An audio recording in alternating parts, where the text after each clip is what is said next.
ஈகிளோட mind set இருக்குல்ல, அது பிறந்து ஒரு 30லேருந்து 40 வருஷத்துக்கு ஒரு சாதாரண பறவை மாதிரி தான் வாழும்.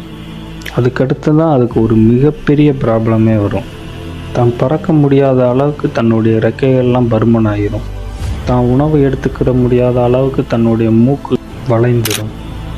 அதுக்கடுத்து தன்னால் பறக்க முடிஞ்ச அளவுக்கு உயரமான மலைப்பகுதிக்கு அது பறந்து போய் அங்கே இருக்க ஒரு மலை மீது தன்னுடைய மூக்கு எல்லாத்தையும் உடச்சி தன்னுடைய ரெக்கைகள் எல்லாத்தையுமே பிடுங்கி போட்டு பிறந்தப்போ எப்படி இருந்துச்சோ அதே நிலைமைக்கு திரும்பிடும். அதுக்கடுத்து ஒரு 6 மாதத்துலேருந்து 1 வருஷம் வரைக்கும் தன்னைத்தானே சாப்பிடாம தன்னுடைய உடலை வற்புறுத்தி தன்னைத்தானே ஒரு கெடுக்கிற நிலைக்கு தள்ளப்பட்டுரும்.